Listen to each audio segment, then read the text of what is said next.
नमस्कार।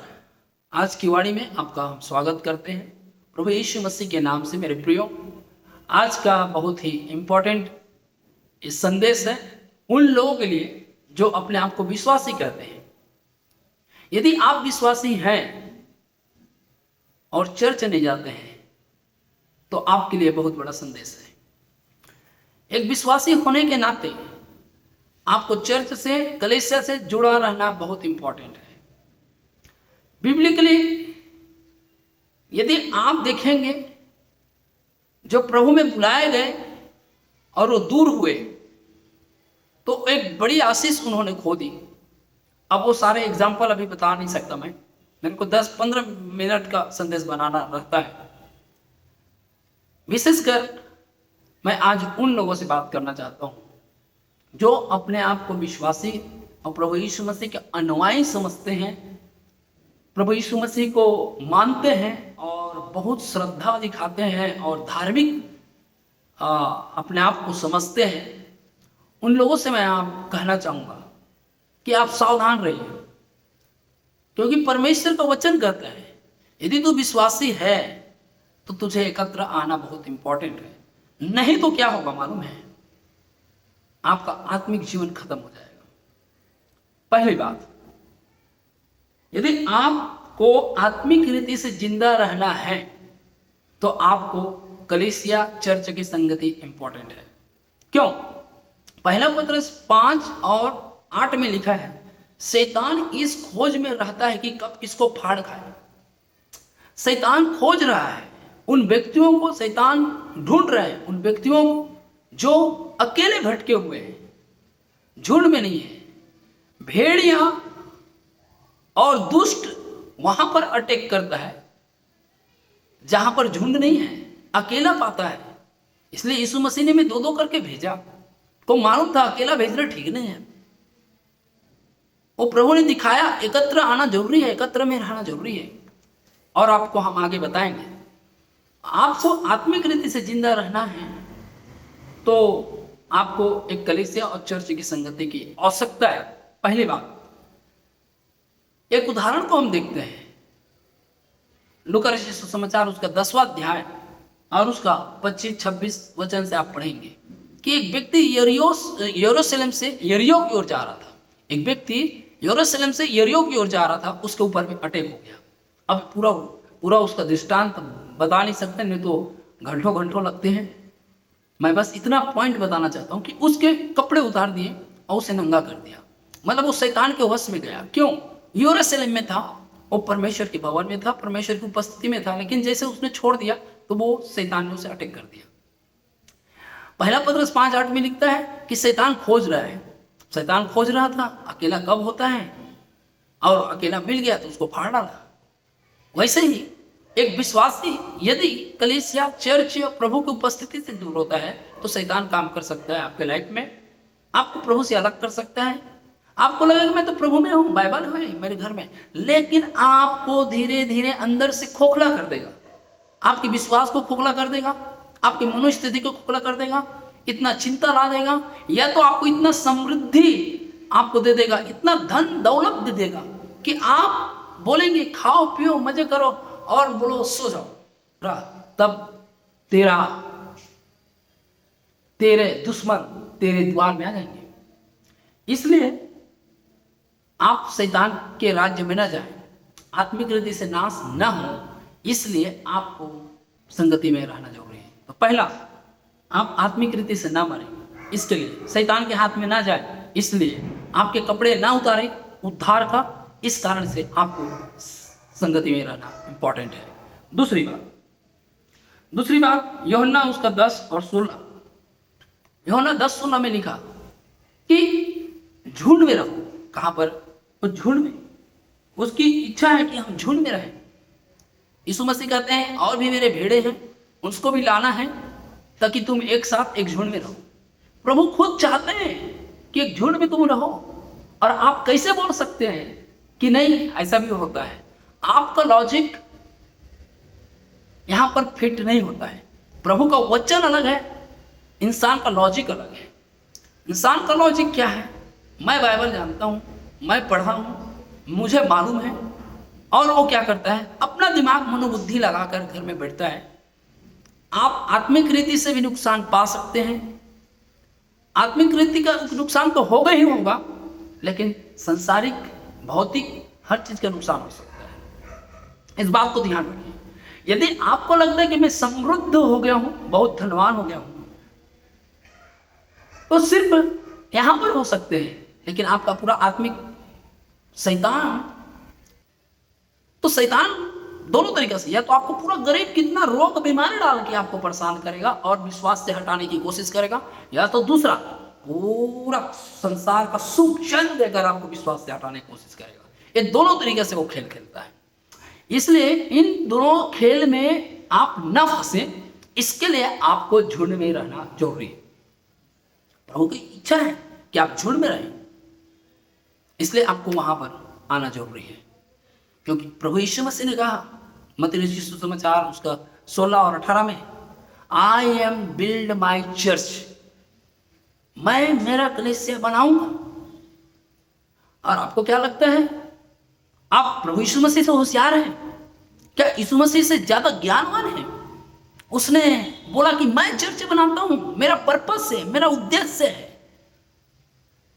तो उस उद्देश्य को जानने की कोशिश नहीं कर रहे हैं, अपना लॉजिक लगाकर बोलते हैं कि नहीं, हमको आता है यार, हम मेरे कोई चीज की जरूरत ही नहीं, मैं क्यों जाऊं। ये जो आपका विचार है, ये आपको ले डूबेगी, या तो आपको शैतान के हाथ में देगी। इस विचार से अपने आप को बाहर निकालिए और शैतान से और उसके राज्य से बाहर आइए और विजय पाइए प्रभु यीशु मसीह के नाम में। मेरे प्रियो, आज कितने लोग ऐसा है, ये एक चैलेंज भरा संदेश है आपके लिए। यदि आपका रिश्ता टूट भी गया है तो आप जोड़ो, एकत्र आओ, अपनी कलीसिया, अपने मंडली में प्रभु की महिमा करो। तीसरी बात, यीशु कलीसिया से बात करती है। यीशु मसीह, यदि आप देखेंगे प्रगटीकरण, प्रकाशित वाक्य पुस्तक, रेवलेशन के पुस्तक बुक में बारंबार कहते हैं, 2 अध्याय 7 और उसके बाद जो है 17, 19, 3 का 16, 13, 6, इन अध्याय में आप देख लेंगे। वहां पर लिखा कि सुनो, परमेश्वर मंडली से क्या कहती है, कलीसिया से क्या कहती है, चर्च से क्या कहती है। बार बार परमेश्वर, यीशु, कलीसिया से क्या कहते हैं। इसका मतलब है कि कलीसिया से प्रभु बातें करता है, वहां पर हम प्रभु के वाणी को सुन सकते हैं।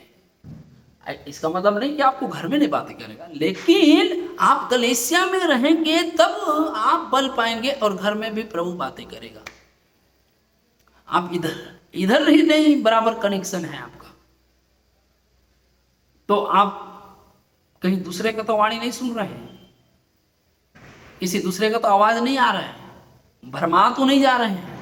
यदि आप कलीसिया के साथ जुड़ के रहते हैं, चर्च के साथ जुड़ के रहते हैं, आपको शैतान के शब्दों में और परमेश्वर के वाणी में फर्क समझेगा, ये किसका है, ये किसका है।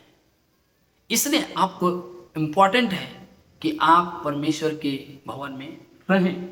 तो तीसरी बात, कि परमेश्वर चर्च से बातें करता है, कलीसिया से बातें करता है। यीशु मसीह इसको इंपॉर्टेंट दिया है। लास्ट पुस्तक में इस बात को बारंबार दोहराया है, कलीसिया से बातें करता है, मंडली से बात कर रहा है, कलीसिया से बातें कर रहा है। इसका बहुत इंपॉर्टेंट है, बहुत ही रहस्य है। मेरे प्रियो, वीडियो लंबा हो जाएगी, इसलिए क्यों इसने कहा और विस्तार में हम कुछ नहीं बता सकते। आगे हम एक बन के रहें, यीशु की इच्छा है, यीशु मसीह की इच्छा है कि हम एक बन के रहें। पहला कुरिन्थी 12 और उसका 27 में लिखा है, पहला कुरिन्थी उसका 12 और 27 में ऐसा लिखा है, इस प्रकार तुम सब मिलकर मसीह के देह हो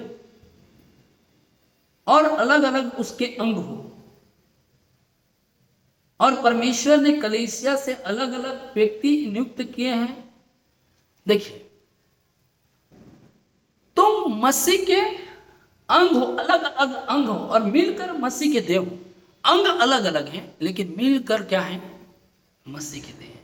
यदि एक विश्वासी कलीसिया में नहीं है, एक प्रभु से बपतिस्मा पाया व्यक्ति, एक प्रभु यीशु मसीह का पवित्र आत्मा का दान पाया, मन फिराया हुआ व्यक्ति, यीशु मसीह का दान वरदान पाया हुआ व्यक्ति, यीशु मसीह के संग चला हुआ व्यक्ति, उसकी आशीष प्राप्त किया हुआ, उसकी चंगाई प्राप्त किया हुआ, उसका छुटकारा प्राप्त किया हुआ एक व्यक्ति, यदि वो व्यक्ति प्रभु के भवन में नहीं है, प्रभु के कलीसिया में नहीं है, तो याद रखिए आप मसीह के देह को आपूर्ति करते, बोलता है अलग अलग देह। यदि मान लीजिए ये शरीर है, ये हाथ अलग रहे तो मैं अधूरा हूं, ठीक है।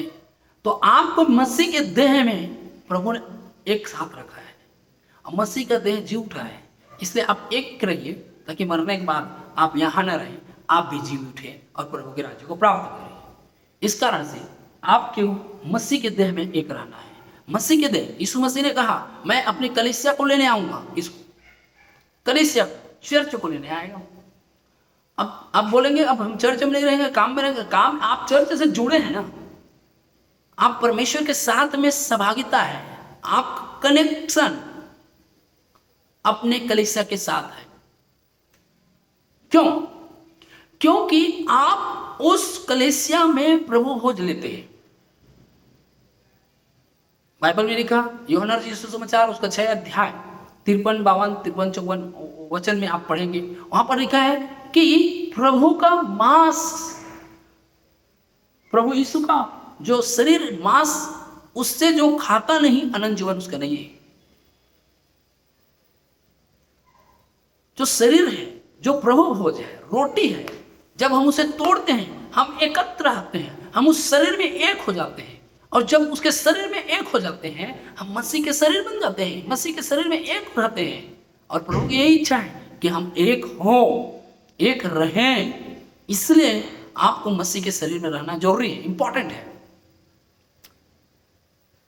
मेरे प्रिय भाई बहन, आपको इसमें रहना बहुत इंपॉर्टेंट है। यदि आप इसमें नहीं रहते हैं, शरीर में एक नहीं होते हैं, आप अपने अपने जगह में रहते हैं, तो शरीर, प्रभु के शरीर में आप नहीं रहेंगे तो मसीह का शरीर जी उठा है, ये याद रखिए।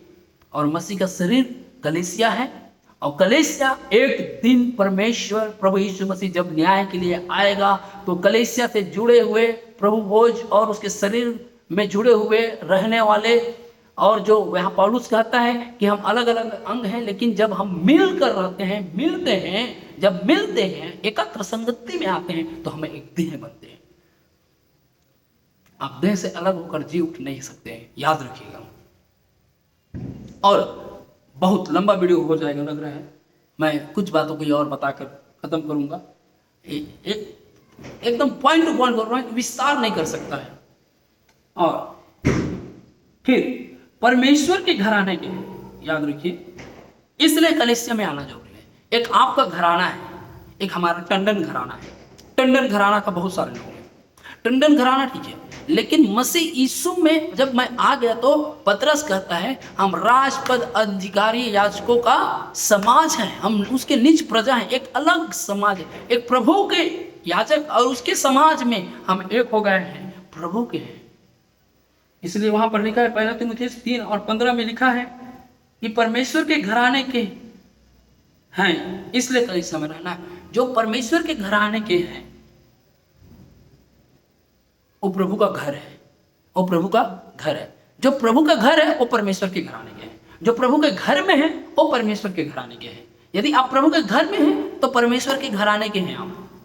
जैसे कि आप गांव में पूछते हैं किसके घराने का है, कौन सा घराने का है, ठीक है, क्या बोलते हैं लोग, कौन सा घराने से है, एक आइडेंटिटी दिखाते हैं।